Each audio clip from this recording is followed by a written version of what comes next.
भगवते वासुदेवाय।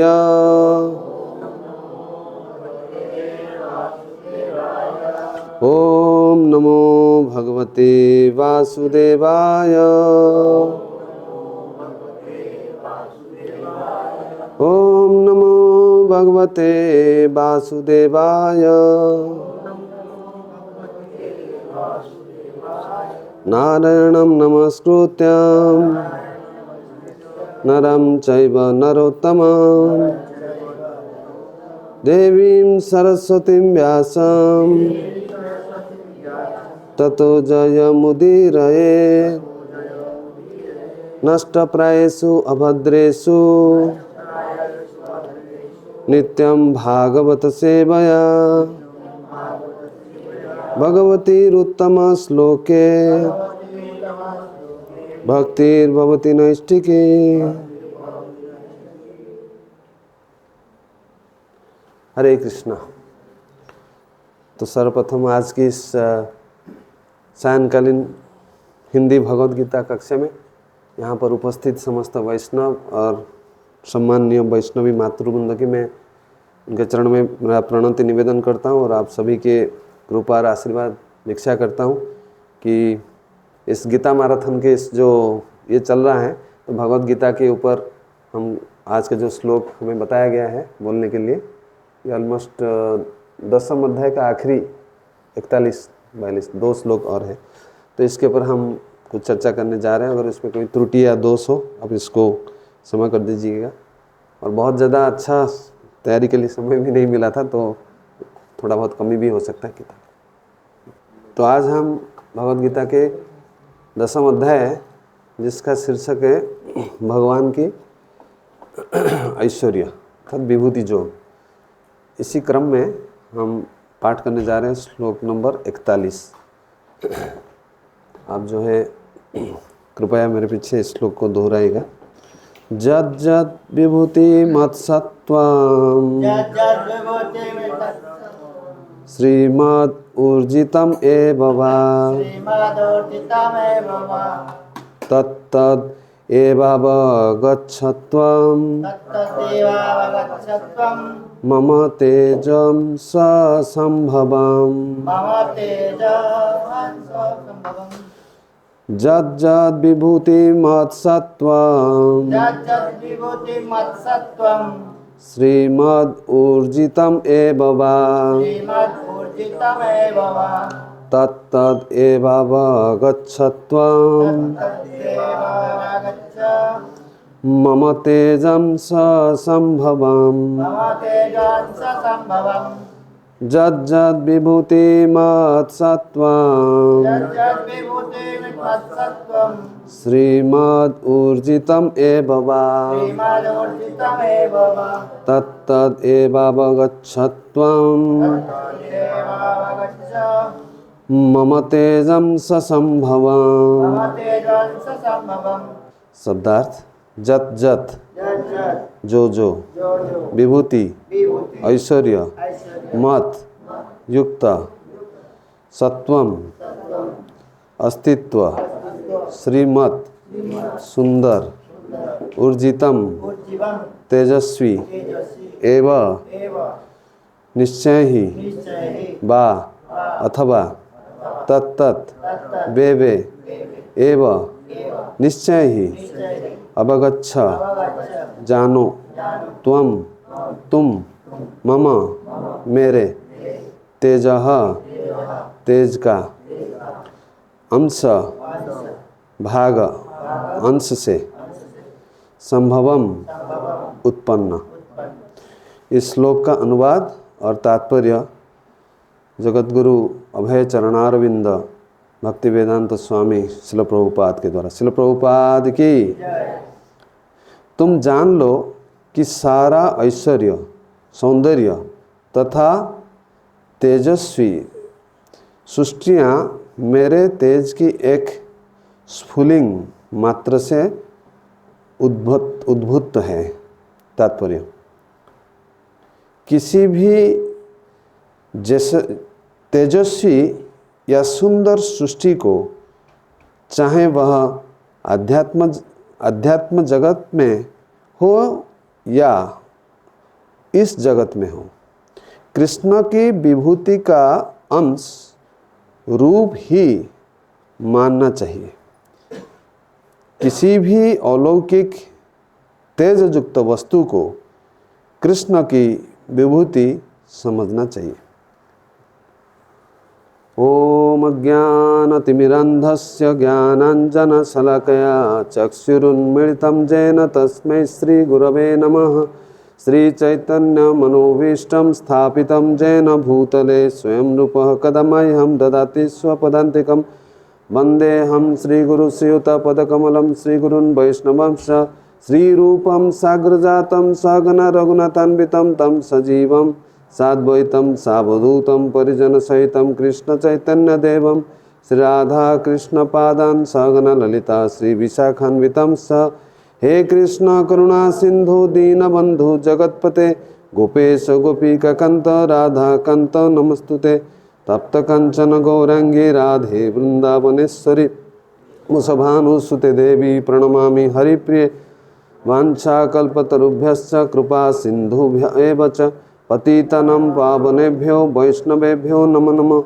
जयतं सुरतोपंगर्म मंदमतिर्गते मत्सर्वस्य पदम्बुजो राधा मदन मोहनो। नमो महावदन्नाय कृष्ण प्रेम पदायते कृष्णाय कृष्ण चैतन्य नमने गौरतसी नमः। जय श्री कृष्ण चैतन्य प्रभु नित्यानंद श्री अद्वैत गदाधर श्रीवासादि गौरभक्त वृंद। हरे कृष्णा कृष्णा कृष्णा हरे हरे, हरे राम राम राम हरे हरे। हरे कृष्णा कृष्णा कृष्णा हरे हरे, हरे राम राम राम हरे हरे। हरे कृष्णा कृष्णा कृष्णा हरे हरे, हरे राम राम राम हरे हरे। मूकं करोति वाचालं पंगुं लंघयति गिरिं यत्कृपातमहं वन्दे श्रीगुरुदीनतारिणं श्रीपरमानन्दमाधवं श्रीचैतन्येश्वरम्।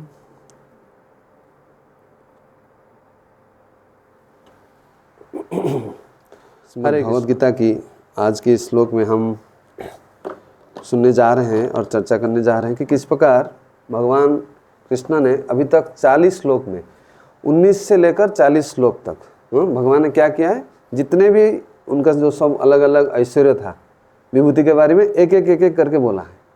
आप लोग सब सुनते आ रहे हैं कैसा देवता में भगवान को क्या बोलते हैं, मैं इंद्र हूँ, है कि नहीं। और जितने सारे घोड़े हैं मैं कौन हूँ, उच्च श्रवा हूँ, हस्तियों में से मैं आर्याभूत हूँ। ऐसा सा आप पूरा एक एक करके भगवान ने विस्तार रूप से बोल दिया। अब इस श्लोक में, पिछले श्लोक में आपने सुना था, हमारा सुभाष प्रभु ने बताया था, इसमें बताते हैं भगवान हे परंतप मेरी दैवी विभूतियों का अंत नहीं है। अर्थात भगवान का विभूति अनंत है, इसको कोई गणना कर सकता है। भगवान आगे भी बताएंगे एकाम से न स्थितो जगत। ये सारे जो जगत देख रहे हैं, चाहे भौतिक जगत हो या आध्यात्मिक जगत, दोनों जो है मेरा क्या है, एक अंश से उत्पन्न हुआ है। कौन सा श्लोक में भगवान बताते हैं ये चीज, मोमे वांछित जीवों को जीव तो सनातन। और एक दूसरा श्लोक, अहम सर्वस्य परमत्ता सर्वम प्रवर्तते इति मत्वा भजन्ते माम बुधा हो, मेरे ही से सब कुछ आया है कि नहीं। तो भगवान कृष्ण अनंत काल से जो है, आध्यात्मिक जगत का तो कभी सृष्टि नहीं होता है, वो अनंत काल से है, लेकिन भौतिक जगत का सृष्टि होता है, फिर प्रलय होकर भगवान के शरीर में, महाविष्णु के शरीर में चलता है, फिर आता है फिर जाता है, हुत्वा प्रलीयते, ये सब बता दें। तो इसमें भगवान तो फिर आगे कृष्ण क्या कहते हैं, मैंने तुमसे जो कुछ कहा वह तो मेरी अनंत विभूतियों का संकेत मात्र है। अर्थात थोड़ा सा मैंने विभूति बताया, क्योंकि ये अनंत खत्म नहीं होगा। आज का श्लोक में भगवान क्या कह रहे हैं, जो अभी तक जो विभूति का वर्णन नहीं किए हैं, समझ रहे ना। जैसा मनुष्य में मैं राजा हूँ, जलाशय में मैं समुद्र हूँ, पर्वत में मैं हिमालय, स्थावर में मैं सुमेरु पर्वत हूँ, जो स्थावर में हिमालय हूँ, सारे आप लोग सुन चुके हैं, इसको मैं रिपीट करना अच्छा नहीं है। तो इसमें हम देखते हैं जो चीज़ को भगवान अभी तक वर्णन नहीं किया, इस श्लोक में इसको भगवान ने शॉर्ट कोड फॉर्म में बता देते। क्या बताते हैं इसमें, 3 चीज़ ध्यान दीजिए इस श्लोक के ऊपर। पहला है जत जत, माने जो जो, ये जो है विभूति, विभूति मत। विभूति मत का अर्थात क्या समझते हैं, 3 वर्ड है, देखिए विभूति मत है, श्री मत है, और क्या है, ऊर्जितम। ये 3 मुख्य शब्द है ये श्लोक। इसी तीनों वर्ड के अंदर बाकी जितने भी विभूति भगवान ने वर्णन नहीं किया सारे इसके अंदर रख दिए। समझ में आ रहे हैं हम लोग? तो एक एक करके हम देखते हैं। विभूति मत शब्द जो है ये इसका अर्थ क्या है? विभूति मत शब्द मतलब जो कोई भी आप श्रेष्ठ चीज़ देखते हैं दुनिया में, जो बहुत बड़ा है, कि बहुत फेमस है, कि बहुत जो है आश्चर्यचकित है, जिसको दुनिया में जो है 10 वंडर्स इन द वर्ल्ड, कितना वंडर है? 10, तो उसमें से बहुत सारे ये है। तो जो भी है तो ये जितने भी हम जगत में जो महान चीज़ को देखते हैं, जो सबसे श्रेष्ठ है, एक से श्रेष्ठ, तो वो और सबसे शक्तिमान है, तेजस्वी है, कोई सबसे सुंदर है, या जितने भी सब ये देखते हैं, या बहुत सुपीरियर है, अलग से परे है, तो ये क्या भगवान कहते हैं? इसको बोलते हैं विभूति मत। ये शब्द जो है विभूति मत संस्कृत शब्द है। इसका अर्थ यही है कि ये सबसे परे है। मेरा जो ऐश्वर्य है, ऐसा तो भगवान का 6 ऐश्वर्य है। पराशर मुनि ने कहा था, विष्णु पुराण में श्लोक आता है। कौन सा श्लोक है वो? बहुत प्रसिद्ध श्लोक है। भगवान एक्चुअली क्या है ना, भगवान का ऐश्वर्य के बारे में बहुत लोग अलग अलग चीज़ सब बता रहे थे। कोई बोलता है अलग अलग मतवाद दे रहे थे। कोई भगवान निराकार है, कोई भगवान साकार है मानता है, कोई भगवान को शरीर को भौतिक मानता है। विभिन्न प्रकार का सब मतवाद आ रहा था। तो इसलिए भगवान का जो वास्तविक डेफिनेशन, जो संज्ञा है, उन्हें किसने दिया ना? पराशर मुनि। पराशर मुनि कौन है? व्यासदेव का पिताजी है, जानते हैं ना पराशर मुनि। तो उन्होंने जो विष्णु पुराण से जो श्लोक उद्धार किया था, वही उसमें आता है ऐश्वर्य से समग्र से, मान जितने ऐश्वर्य है मेरा समग्र से, मतलब 100% भगवान के ऐश्वर्य जो अगर 100% में से अगर डिवाइड कर दे, 1% है पूरा भौतिक जगत, अनंत कोटि विश्व ब्रह्मांड है। और हमारा जो विश्व ब्रह्मांड सबसे छोटा है, और उसके जो डायमीटर कितना है? 4 बिलियन माइल्स। आप कल्पना कर सकते हैं, सबसे छोटा है, और इतने सारे अनगिनती है। तो इसका ये सिर्फ 1% है। बाकी जो 99% है, ये कहाँ है? ना आध्यात्मिक जगत। ये चीज़ आपको कल्पना कर सकते हैं, हम केवल इमेजिन कर सकते हैं। हमने तो देखा नहीं कोई आध्यात्मिक जगत कैसा होता है, कैसा कितना ग्रह नक्षत्र कोई गिन सकता है? प्रभुपाद एक चीज़ अच्छा चीज़ बताते हैं। प्रभुपाद बोलते हैं कृष्ण कितना दिन में आते हैं इस भौतिक जगत में? कौन बताएगा? कितने? ब्रह्मा के 1 दिन में 1 बार आते हैं, है कि नहीं? है कि नहीं? तो 28वां मनवंतर के सप्तम नहीं 28वां दिव्य युग के सप्तम मनवंतर, जो वैवस्वत सप्तम मनवंतर अभी जो चल रहा है, उसी में जो कलियुग आता है, तो उसी कलियुग में भगवान कृष्ण आते हैं, यानी कि ब्रह्मा जी का 1 दिन में 1 बार आते हैं। तो जितने कृष्ण कितने दिन यहाँ लीला विलास किए थे? 125 साल। तो 125 में 365 गुनी है, तो उतना दिन भगवान रहे थे इधर। तो उतना ही जो है समझ रहे ना, तो उतना भगवान का जो आयु है, तो ब्रह्मा जी के उसमें आप मल्टीप्लाई कीजिए, मैंने 1000 जो 71 दिव्य युग में उसको मल्टीप्लाई करेंगे, तो उतना मात्रा में अनगिनती कितना मिलियन ट्रिलियन ऐसा कुछ आएगा। ब्रह्मा जी का कहते 3 ट्रिलियन कितना 40 बिलियन ऐसा कुछ है ना ब्रह्मा जी का जो आयु है। तो उतना उसमें फिर 365 गुणेंगे, फिर ऐसे उतना नंबर का यूनिवर्स है। रफली ऐसा कैलकुलेट कर सकते हैं। तो भगवान कहते हैं जितने भी जगत के हर चीज़ तो भगवान के से आया है, इसमें कोई संदेह नहीं। लेकिन भगवान यहाँ मुख्य बात क्यों कह रहे हैं? क्योंकि भगवान इसको कंट्रोल करते हैं। कृष्णा इज टेलिंग मैं ही इसको नियंत्रण करता हूँ, और सभी में मैं ही समा गया हूँ। किस रूप से? ना परमात्मा के रूप में। परमात्मा कितने प्रकार का है? जो है अणु परमाणु में परमात्मा है, हम सभी जितने जीव है उसके अंदर ही परमात्मा है, और हमारे अंदर शरीर के अंदर अनेक सारे बैक्टीरिया वायरस है, उसके अंदर ही परमात्मा है। तो अनगिनती मात्रा में परमात्मा है। ये चीज समझ में आ रहा है? ब्रह्मेति परमात्मेति भगवानिति शब्द, ये जो शब्द आता है, तो हम इससे क्या सीखते हैं कि जो भी वस्तु हम देखते थे कृष्ण ही है उसमें, लेकिन विशेष करके इसलिए बोलते हैं कि जीवात्मा को अपने तरफ आकृष्ट करने के लिए। जीव भगवान को कैसा प्रेम करे, इस बद्ध अवस्था में वो घूम रहा है, जन्म मृत्यु चक्र का घूमते घूमते दुख पा रहा है, अधिभौतिक आध्यात्मिक दैविक और जन्म मृत्यु जरा विधि का दुख से कैसा वो बचेगा। इसीलिए भगवान क्या करते हैं अपने विधि के बारे में अर्जुन को बता दे, ताकि जो बाकी के लोग जब गीता पढ़ेंगे, हम लोग क्लास पढ़ेंगे, तो भगवान भगवान ऐसा इतना सुंदर है। तो जैसा भक्ति रसामृत सिंधु में रूप गोस्वामी 64 गुण का वर्णन करते हैं भगवान का। कितना गुण है? 64। तो उसमें से 50 जो गुण है ब्रह्मा जी के पास है, जो हम सब जीव है, लेकिन पूर्ण मात्रा में नहीं, थोड़ी। और जो है शिव जी में और 5 है, 55, विष्णु में 60, और भगवान जो 4 गुण है चार माधुरी क्या क्या है? वेणु माधुरी, रूप माधुरी, लीला माधुरी और प्रेम माधुरी। ये और किसी ये में नहीं, समझ रहे? तो उसके बारे में हम लास्ट में थोड़ा चर्चा करेंगे, क्योंकि ये जब गुण को हम ये करेंगे, मान लीजिए कोई बहुत बड़ा प्रतिष्ठित व्यक्ति है, कोई बहुत अच्छा गाता है, कोई बहुत अच्छा क्लास देता है, या कोई अच्छा माने रसोई करता है, ये सब एक एक क्वालिटी है कि नहीं? ये कहाँ से आया? भगवान कहते हैं मेरे से आए। तो इसका अर्थ ये है, कभी कभी हमारा भक्त जो साधक भक्त है, हमारा मन में थोड़ा थोड़ा अहंकार आ जाता है कि मैं ऐसा अच्छा गाता हूँ, मैं ऐसा, आता है कि नहीं? तो ये हमारा भक्ति का पतन का कारण। अगर मान लीजिए, अगर हमको पूछा जाए एक गुण कितने समय हमारे साथ रहेगा? ये शरीर जब तक है, शरीर जाएगा तो गुण भी चला जाएगा, जाएगा कि नहीं? ये अनित्य है, समझ में आ रही है चीज़? तो जो अनित्य वस्तु के लिए अगर हम आसक्त होंगे तो हम क्या होंगे? दुखी पाएंगे, क्योंकि ये तो हमारे साथ रहने वाला नहीं। और ये हम भूल जाते हैं, ये हमको भगवान ने दिया है, हम सोचते हैं मेरा है, मैं ऐसा कर सकता हूँ, मैं, अपना जो अहंग भाव आ जाता है, घमंड भाव आ जाता है। तो इसीलिए जो साधक है इसमें बहुत विशेष करके ध्यान देना चाहिए।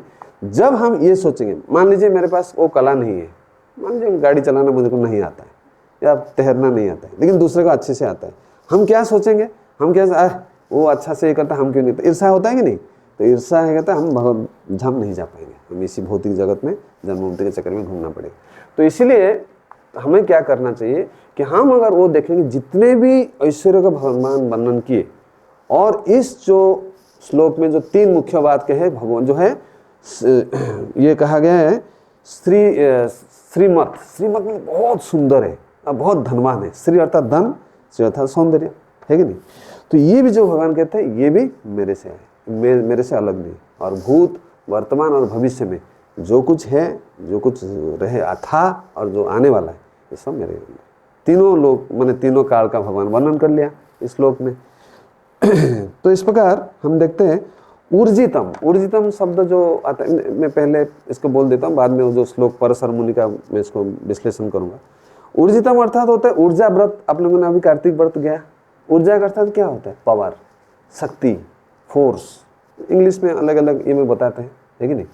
तो ऊर्जा जो है भगवान का जो तेज निकलता है शरीर से, जो ब्रह्म ज्योति निकलता है, उसको ऊर्जा बोलते हैं। तो आप देखते हैं जो सूर्य, चंद्र, जो नक्षत्र, जितने सारे ये हो रहे हैं, उसको जो तेज है ये कहाँ से आता है? भगवान के ब्रह्म ज्योति से आता है, हाँ या नहीं? ना और कहीं से आता है? सूर्य का कोई साइंटिस्ट लोग बोलते हैं उससे जो केमिकल रिएक्शन होता है तो उससे हीट निकलता है, ये शास्त्र स्वीकार नहीं करता। ये कहते हैं सब भगवान कहते हैं जो मेरा ब्रह्म ज्योति है ये सूर्य के ऊपर जब जाता है, सूर्य से रिफ्लेक्ट होकर जो लाइट आता है वही है सूर्य का तेज। समझ में आ रहा है? तो ये जो है वो उसको बोलते हैं ऊर्जतम, ऊर्जितम। तो इसलिए कहते हैं जत जत विभूतिम, मन में जितना जितना विभूति का वर्णन किया, मत सत्वम, जो मेरा ही विभूति का मैंने वर्णन किया, श्रीमत जो सौंदर्य का वर्णन किया, और ऊर्जितम जो शब्द मैंने बताया, और मजेस्टिक, इंग्लिश में बोलते हैं मजेस्टिक। और ये सब क्या है ना? ये मेरा ही एक मात्र, मतलब भगवान के। देखिए अगर हम कोई अगर बोलेगा हमारे पास अगर मान लीजिए 5 बीघा जमीन है या 5 एकड़ जमीन है, हम बहुत गर्व अहंकार आ जाता है। अगर हम सोचेंगे ये विश्व ब्रह्मांड के सामने क्या है, तो अनंत कोटि विश्व ब्रह्मांड के भगवान मालिक वो भी 1% है, तो आध्यात्मिक कितना बड़ा रहेगा? तो भगवान के सामने हम कुछ भी नहीं। तो ये भाव जब आ जाएगा तो एवरीथिंग शुड कल्मिनेट इन कृष्णा। जो अपुलेंस आया है कृष्ण के पास है, क्योंकि ये 6 ऐश्वर्य जो है भगवान के पास है। यस, भगवान क्या है? ऐश्वर्य समग्र से वीर्यस्य। वीर्य मतलब जो पावर, शक्ति, भगवान सबसे वीर्यवान है। और यशस, यशस भगवान को सब लोग जानते हैं। भगवान का यश जो है ये चारों तरफ फैला हुआ है। और श्रीय, भगवान सबसे सुंदर है, उसमें कोई ये नहीं। तो परशुराम मुनि कहते हैं फिर ज्ञान वैराग्यश्चैव सन्न भग इतिंग। तो ज्ञान मतलब जो जितने भी ज्ञान आता है, आध्यात्मिक ज्ञान, भौतिक ज्ञान, सब भगवान से है, ये भी भगवान बोलते हैं। और ज्ञान हमारा थोड़ा बहुत ज्ञान है, लेकिन जो सभी ज्ञान, एक बार शंकराचार्य वो अपना शिष्य को बताते हैं, भगवान से जो ज्ञान निकलता है ये समुद्र का क्या है? एक एक एक एक तरंग के समान है, अनंत कोटि तरंग है। और मेरे पास जो शंकराचार्य जो शिव जी का अवतार थे, वो बोलते हैं मेरे पास सिर्फ एक ही जो वेव है, समुद्र का जो लहर है, उतना ही मेरे पास है। तो मैं किस चीज़ का मेरा घमंड है? तो हम थोड़ा शास्त्र पढ़ लिए, थोड़ा बोल दे हमको ना हम ज्ञानी बन गए, ये नहीं। भगवान के सामने हम सब बहुत अनंत। तो दूसरा बात है, ये जो ज्ञान हमारा है और ये सीमित है, और दूसरा बात है ये नित्य नहीं है। भगवान के जो 6 ऐश्वर्य नित्य है, ये कभी उनसे खत्म, कोई भी समय देखो भगवान पहले भी थे, अभी भी है और बाद में वही भगवान एक ही रहेंगे। तो यही चीज़ पराशर मुनि बताते हैं हमें। तो इसके में हम देखते हैं कि क्यों भगवान ये सब बता रहे हैं। ये जो 3 शब्द जो बताया कि मैं जो भी सौंदर्य वस्तु है देखते हैं, जो भी मैंने तेजस्वी वस्तु देखते हैं, ये सब मैं हूँ। क्यों बता रहे हैं ये चीज़, क्या आवश्यकता था अर्जुन को, ऑलरेडी तो बता चुके हैं एक एक करके। इसलिए बता रहे हैं कि ये जब मैं बताऊंगा सब लोग जानेंगे कि मैं ही सबका स्रोत हूँ, मेरे से ही सब कुछ निकला है, तो लोग जीव जो है मेरे प्रति आकृष्ट हो जाएगा। टू अट्रैक्ट समबडी, मैंने किसी को अगर आकर्षण करना है, जैसे कि कोई बहुत धनवान है, सब लोग उसको ये करते हैं कि नहीं, उसके प्रति आकृष्ट होते हैं, उसका चर्चा करते हैं। तो अगर कोई जान लिया कि भगवान ये सब सबसे सुंदर है, सबसे प्रसिद्ध है, सबसे बलवान है, तो नेचुरली क्या होगा, हम भी उनके प्रति आकृष्ट होंगे, और आकृष्ट होकर क्या करें, उनको सेवा करेंगे, तो जो मनुष्य जीवन का लक्ष्य है। और दूसरी बात मैंने बताया, हमारा घमंड भी टूट जाएगा। अहंकार भगवान को पसंद है, भगवान सब कुछ सहन करते हैं, लेकिन अहंकार को भगवान कभी सहन नहीं करते। तो ये है तो और जो है, और एक कारण है कि हम अगर इस 6 ऐश्वर्य को समझ गए भगवान के, हम कभी भ्रम में नहीं पड़ेंगे। संसार में जो माया शक्ति है भगवान की, हमको भ्रम में डाल देता है, तो उससे हम बच पाएंगे। कैसे बच पाएंगे ना, हमें वही मैं उदाहरण दिया था कि हमें अगर ये पता चले कि भाई ठीक है कोई अच्छा आर्टिस्ट है, मैं नहीं कर पाता, लेकिन कम से कम ये अगर इतना अच्छा आर्ट करता है, तो भगवान कितना आर्टिस्ट नहीं रहेंगे, सबसे उत्तम आर्टिस्ट। तो ये जो ग्लोरीफाई करते हैं भगवान का, इससे द्वारा कि हम हृदय से आनंद को प्राप्त करें। नहीं तो क्या होगा, अगर हम खाली कंपैरिजन करेंगे, मेरे पास नहीं है इनके पास है, तो हम दुखी रहेंगे, और हम संसार में फिर जन्म मृत्यु के में दुख का चक्र में हम घूमते रहेंगे। तो इसलिए भगवान यहाँ पर जो है एक एक शब्द मैंने बताया था, मतलब किसी भी तेजस्वी या सुंदर सृष्टि को, चाहे वह आध्यात्मिक जगत का हो या इस जगत में कृष्ण की विभूति का अंश रूप है। तो एक आगे का जो श्लोक आएगा, भगवान इसमें कहेंगे अथवा बहु नेते न किम ज्ञाते न तबार्जुन। तो हे अर्जुन, मैं इतने सारे विभूति बोलने का क्या आवश्यकता है, मैं एकांश है ना स्थित जगत, मैं जो सारा जगत हूँ एक ही अंश के अंदर मेरा सब धारण करता हूँ। तो ये आगे का श्लोक में बहुत प्रसिद्ध, प्रभुपाद कई बार इसको कोट किए इस श्लोक को। तो चलते हैं भगवान का जो श्रीमत शब्द, इसको हम ये करते हैं। साधारण लोग क्या करते हैं, कोई व्यक्ति दिखने में सुंदर है, तो उसके प्रति सब आकृष्ट होते हैं। कि वास्तविक श्रीमत का अर्थ वो खाली बाह्य सुंदरता नहीं है, जो अंदर का जो गुण है भगवान का, जो 26 गुण है, तो वास्तविक ये सारे गुण को मिलाकर उसको बोलते हैं सौंदर्य। अगर किसी व्यक्ति को आप सौंदर्यवान बोल रहे हैं, आपको देखना पड़ेगा क्या वो 64 कला है उसके पास, तभी वो जितना अधिक कला है उतना ही सुंदर है। ये चीज़ समझ में आ रहा है। तो केवल बाह्य ऐसे, या फिर कोई मनुष्य है तो उसके पास अगर 26 वैष्णव का गुण है, 26 वैष्णव क्वालिटीज, तो वो भी उतना ही जो है अच्छा माना जाता है, वो उतना सुंदर है, अधिक सुंदर है।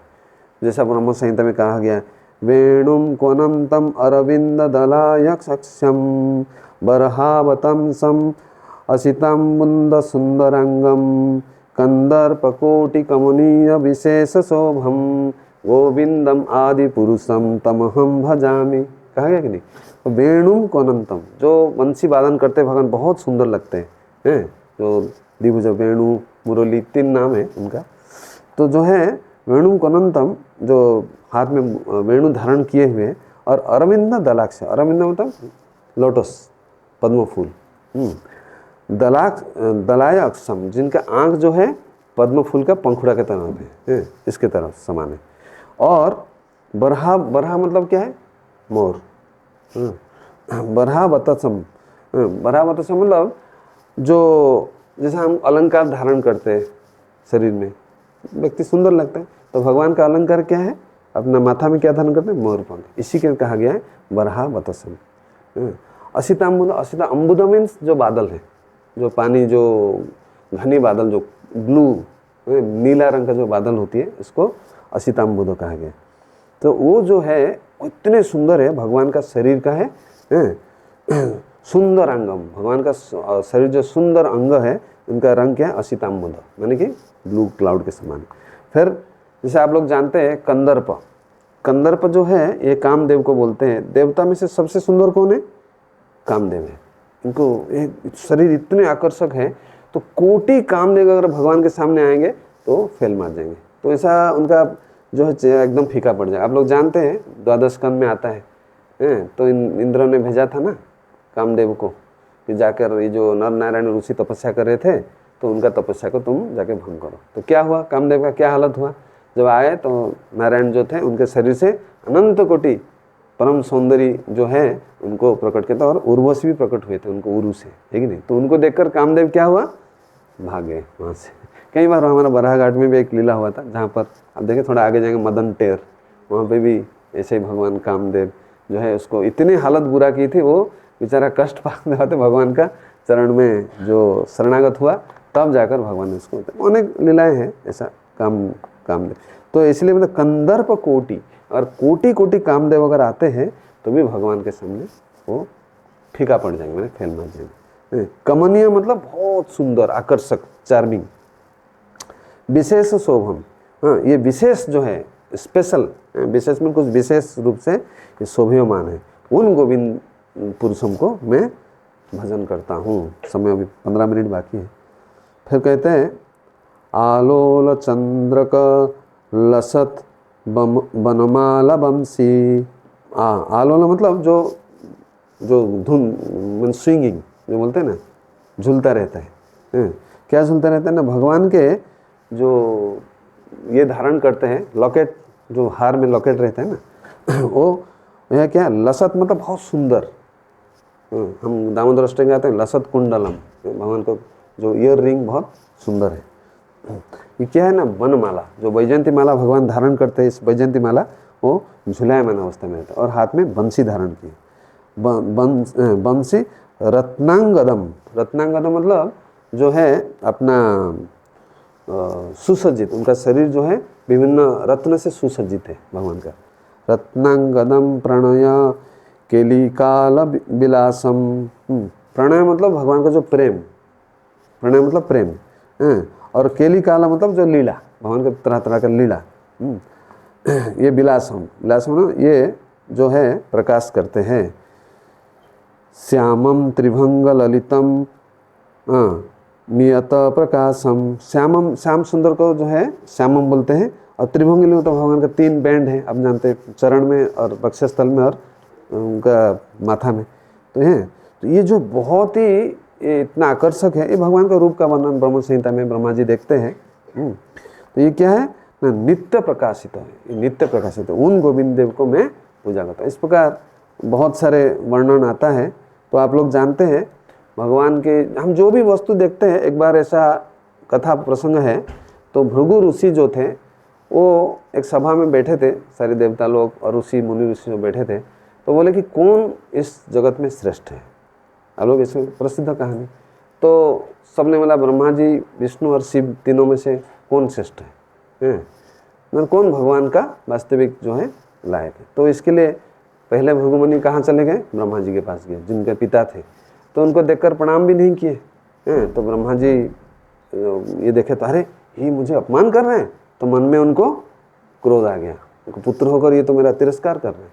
फिर भी ब्रह्मा जी अपना जो है इसके द्वारा संयमित, मैंने इंद्रियों को संयम करके वो कुछ बताए नहीं, लेकिन मन में खूब उनको प्रतिक्रिया हुआ। तो भृगु मुनि समझ गए कि ना, ये भगवान नहीं हो सकते। तो फिर वहाँ से आ गए। फिर शिव जी जो बैठे थे कैलाश में गए, तो शिव जी क्या कर रहे हैं, बैठ कर ध्यान में बैठे थे। तो देखे जब भृगु मुनि आ रहे हैं तो शिव जी उनको क्या किए, आलिंगन करने के लिए गए। ये तो देखे यार, ये तो भस्म ये लगाया हुआ है, शरीर में सब हैं, सर्प से ये सुशोभित है, और इतने सारे जो स्मशान का दुर्गंध आ रहे हैं सब। तो उनको ये नहीं कहता। शिव जी इतने क्रोधित हुए, उनको मारने के लिए त्रिशूल लेकर भाग पड़े। तो वहाँ से भी भृगु मुनि आए। तो भगवान विष्णु जब शयन कर रहे थे कहाँ, क्षीर सागर में, और माता लक्ष्मी उनका चरण सेवा कर रही थी, तो उसी समय हैं, वो आकर उनको छत्र में पदाघात करते हैं। उनको एक आँख भी था 5 चरण में, जिसके कारण बहुत अहंकार था उनको। तो इसे पदाघात जब करते हैं तो भगवान तो सहन कर लेते, भगवान हंस के तो मैं ध्यान नहीं दिया, आप कब आए, फिर उसी बार मैं क्षमा चाहता हूँ।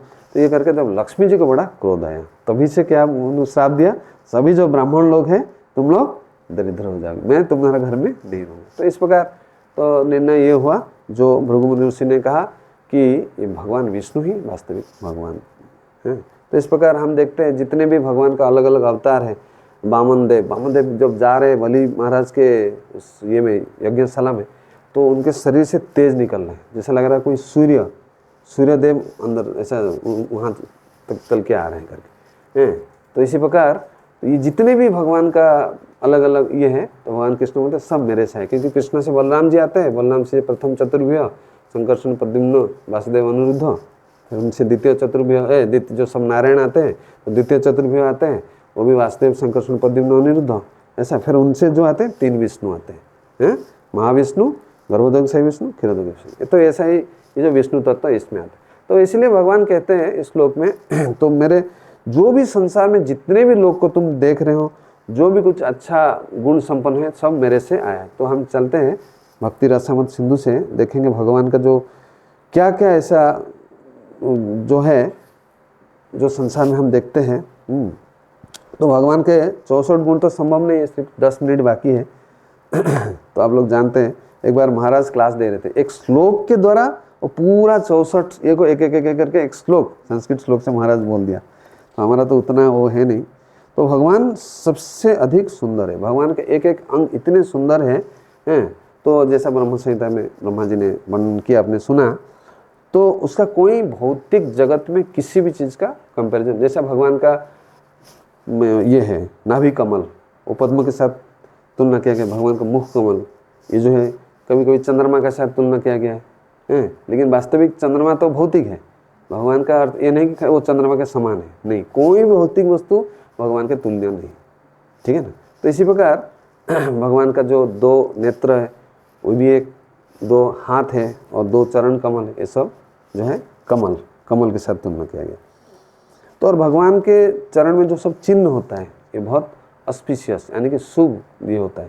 भगवान के चरण में राइट साइड में भगवान के 11 चिन्ह हैं, लेफ्ट में 8 चिन्ह है, टोटल 19। राधा रानी का भी उल्टा, लेफ्ट साइड में 11 और राइट में 8, ऐसा करके 19। तो ये जो एक एक चिन्ह है, तो उसका हर एक चिन्ह का भी ये तो बहुत बड़ा लंबा क्लास जाएगा।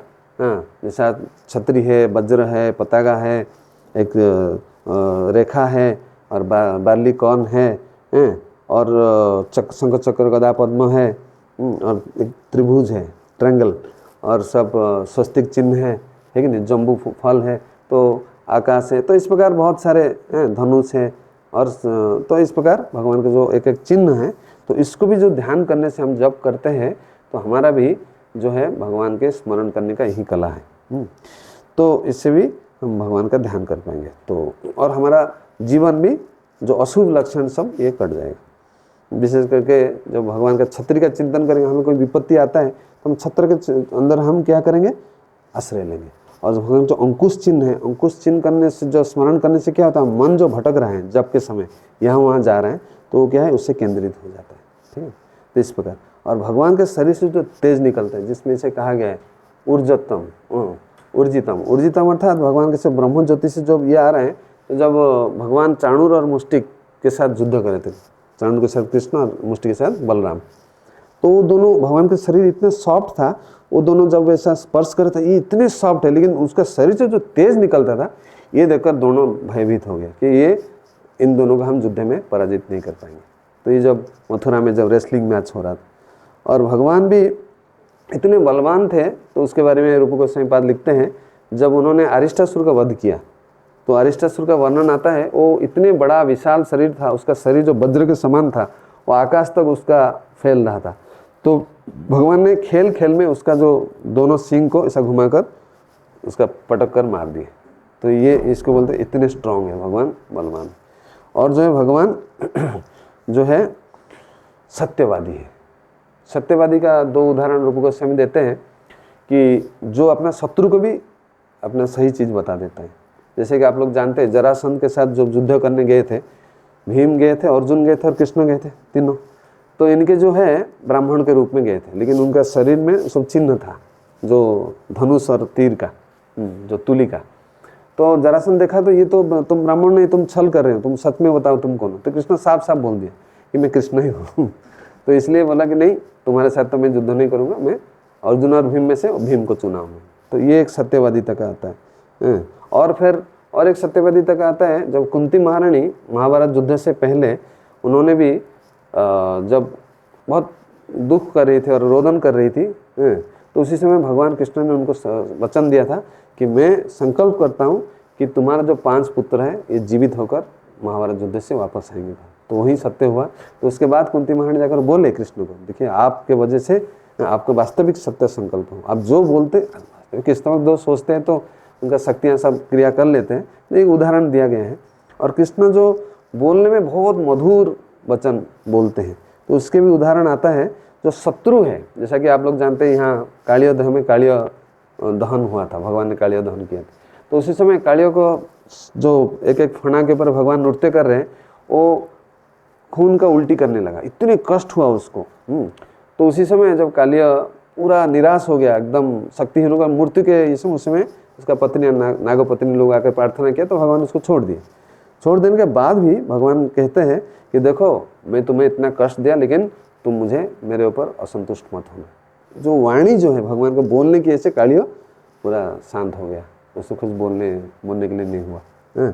तो फिर उसको रमणीक द्वीप भगवान ने भेज दिए जो है। तो और भगवान बोलने भी बड़ा बात चाहते। तो मैं क्यों बोल रहा हूँ, ये जितने भी सारे गुण हैं, तो इसका जो एपिटोम है, टॉपमोस्ट जो ये है, ये भगवान कृष्ण। तो सारे चीज़ कृष्ण से ही आए। तो हम कभी संसार में किसी को देखते हैं, हमें ये नहीं सोचना चाहिए ये उसका इनबॉर्न क्वालिटी है, वो अपने आप कुछ कर सकते हैं, नहीं। भगवान के इच्छा के बिना एक तिनका भी नहीं हिल सकते, हाँ या ना। तो इसी प्रकार जो भी गुण आता है, अगर हम ये सोचें भगवान ने इसको इतने कुछ दिया है, अगर भगवान का कृपा मुझे भी इतना मिल सके, मैं भी अच्छे से सेवा करूँगा, ये हमारा भक्त का भाव होना चाहिए। हमें नहीं ईर्षा भाव नहीं रखना चाहिए दूसरे के प्रति, है कि नहीं। तो ईर्षा भाव रखने से हमारा भक्ति माने भक्ति होगा ही नहीं। बिना जो है परम निमस्सरण, जो साधु लोग रहते हैं किसी के प्रति ईर्षा भाव नहीं करते, क्योंकि ईर्षा करने अर्थात है भगवान के प्रति ईर्षा कर रहे हैं। तो इसी प्रकार जो है बाबदुका, इसको कहा गया बाबदुका, मतलब बहुत फ्लुएंटली भगवान बात करते हैं। जैसा कि आप लोग जानते हैं, जिसमें गोवर्धन लीला में जब भगवान नंदा बाबा से बात करते हैं कि ये तो इंद्र तो कर्म मीमांसा का प्रचार करते हैं कि ये तो इसको क्यों आप पूजा कर रहे हो, हाँ आप कर्म अच्छा कर्म करो तो अच्छा कर्म होगा, फल मिलेगा, और बुरा करो तो बुरा फल मिलेगा। तो जो भी है ये गोवर्धन जो है ये हमको सारे कुछ देता है, मतलब खाने पीने का जो भी बंदोबस्त ये सब गोवर्धन ही करता है। तो इसलिए हम गोवर्धन को, इस चीज़ को इंद्र को ना देकर तुम गोवर्धन। तो ये जब एक ग्वालिनी थी उस समय ब्रज में, तो ये चीज़ उसने सुना, सुनकर वो अपना सहेली को बोल रही है कृष्ण बोलने में इतने जो है माने ये फ्लुएंट है, बोलने में प्रवीण है। तो नंदा बाबा तो तुरंत ही कन्विंस हो गए इसमें। तो इस प्रकार हम देखते हैं कोई अच्छा प्रवचन ये देता है, अच्छा ही करता है, ये भी भगवान के कृपा है। तो दूसरे के यहाँ तक शत्रु का भी यह है हृदय को परिवर्तन कर देता है भगवान का वाणी सुनकर। कई उदाहरण है, जैसा आप जो जानते हैं ये होता है माया दानव, तो भगवान उसको भी ऐसे ही जो बोलते हैं तो वो कुछ बोल ही नहीं पाता है आगे जाकर। और भगवान का और एक गुण है कि भगवान भक्त के, हम भक्ति के बारे में बात करेंगे क्योंकि भगवान भक्त वत्सल है। तो उसमें एक आता है कि ऐसा तो 64 गुण है, 2-4 मिनट में तो संभव नहीं है, बहुत सारे। तो कृष्ण का पर्टिकुलर कुछ क्वालिटीज़ जो मैं बोलना चाहता था, हाँ, कि भक्त का कैसा भगवान वेल विशर है, सुहृदाम सर्वभूतानां, सभी के माने बिना कोई आशा करके भगवान उसको आशीर्वाद देते हैं। जैसा कोई वैष्णव है तो केवल तुलसी महारानी का कुछ सेवा करता है, उनका जल देता है, उनका आरती करता है, तो उसी से भगवान अपने आप को विष्णु उसको दे देते हैं। तो ये नहीं, ये है भगवान की विशेष जो है कृपा करते हैं। और जब भी आप लोग जानते हैं जैसा भीष्मदेव, उन्होंने भगवान का प्रतिज्ञा तोड़ने के लिए जब संकल्प लिया, तभी क्या हुआ, अर्जुन का जो है भीष्म इतने तीर चला, अर्जुन ऑलमोस्ट मृत्यु के ये, अर्जुन युद्ध नहीं कर रहे तो कृष्ण क्या करे आकर फिर अब जानते हो लीला, रथ का पैर जो है उसको लेकर चल पड़े। तो ये है, तो भगवान है, इसको बोलते हैं नमाम भक्त प्रणश्यति, मेरा भक्त कभी विनाश नहीं होता है। तो इस प्रकार भगवान भी अपना भक्त का जो प्रेम में कैसा बंधन, ये तो आप जानते हैं दामोदर लीला में भगवान माता जसोदा का प्रेम में आकर उसके द्वारा बंधन उलूखल में जो लीला हुई थी उसमें भगवान हैं, और सुदामा विप्र के लीला में भगवान जब स्मरण करते हैं तो दोनों कैसा जंगल में जाते थे लकड़ी लाने के लिए। तो ये जो मित्रता का जो प्रेम भाव है, भगवान ऐसा करके भगवान रोने लगते हैं। दोनों तो पहले उनका चरण धोकर उनका जो है चरण जो जल अपने ऊपर रुक्मिणी देवी और कृष्ण दोनों, तो ये भी एक है। और जो प्रसिद्ध है इसमें आता है ना भगवान सबसे मैंने ये है, क्योंकि भगवान का जो कैरेक्टर है स्पॉटलेस है, इसमें कोई थोड़ा भी ये नहीं है। तो इसी में नारद मुनि एक बार भगवान का गुणगान कर रहे थे, तो शिव जी जब इनका लीला भगवान का गान सुने नारद जी से, रूप गोस्वामी बताते हैं, तो शिव जी का जो नीलकंठ है, गला में जो नील वर्ण वो सफ़ेद हो गया, और जो बलराम जी नीला धोती पहने थे, नील वस्त्र, वो भी सफ़ेद हो गया। तो आप वेणु माधुरी में भी सुने हैं जब वेणु वादन करते भगवान, कैसे अब जमुना जो प्रवाहित होता है जल स्थिर हो जाता है और ऐसा भौर की तरह एक एक करके घूमने लगता है, ये सब वर्णन है। गाया बछड़ा जब दूध पीता है वैसा आ करके ये करता है। शिव जी डम्बरू बजाना वो भी छोड़ देते हैं। ब्रह्मा जी भी जो सृष्टि क्रिया करते हैं वो भी उनका सृष्टि क्रिया रुक जाता है। ऐसा बहुत सारे उदाहरण हैं। तो ये तो जितने भी हम मोटा मोटी देख सकते, एक लास्ट मिनट में आपको यही बोलना चाहूँगा कि ऐसा तो भगवान का ऐश्वर्य अनंत है। तो हमें ये शिक्षा मिलता है इससे कि कृष्ण ने हमको जो भी माने हम हर कोई व्यक्ति जीवन में हीरो बनना चाहता है कि मैं सबसे अच्छा मैंने टॉप लेवल पे जाना चाहता हूँ।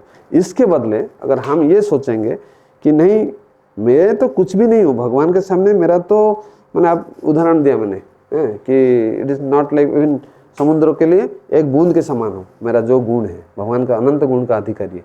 तो ये जब हम सोचने लगते हैं तो इससे क्या होगा, तो हम भगवान का गुण का प्रशंसा करेंगे और अपने को जितने भी मिला है और नहीं भी मिला है तो हमारा मन में कोई ईर्ष्या भाव नहीं पैदा होगा दूसरे के प्रति जिनको मिला है। तो ये दो चीज़ इससे सीखे तो एक्चुअली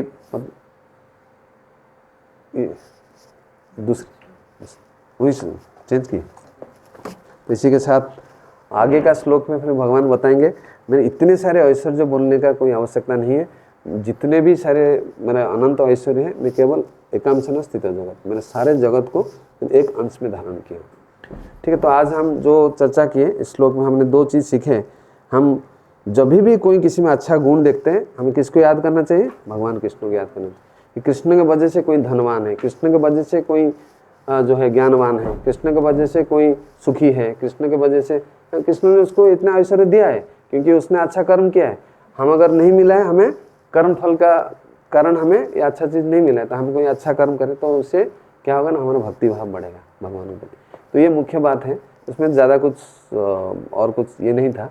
तो चाहे तो मैं सोच रहा था कि सारे ऐश्वर्य को और एक बार बोलने के लिए वो आप लोग सुन चुके हैं ऑलरेडी, रिपीटेशन हो जाएगा। पक्षी में मैं गरुड़ हूँ तो उसके बारे में आप लोग हर एक विस्तार रूप से सुने हैं ना। तो यही ये है कि भगवान किस प्रकार एक ही उनका जो ज्योति है जिसमें एक छिद्र मैंने एक क्या बोलते हैं कर्ण के द्वारा समग्र ऐश्वर्य हम लोग कल्पना नहीं कर सकते भगवान का ऐश्वर्य।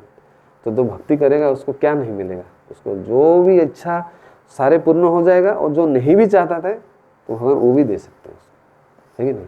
तो यही इसी के साथ हम कथा के यहाँ विराम देंगे। और इसमें कोई दोष त्रुटि है तो आप लोग इसको क्षमा कर दीजिए। ग्रंथराज श्रीमद् भगवद गीता की जय, उपस्थित समस्त भक्त वृंद की जय। निताय गौर सीतानाथ प्रेमानंदे हरि हरि बोल। हरे कृष्णा कृष्ण कृष्ण हरे हरे, हरे राम राम राम हरे हरे, हरे कृष्णा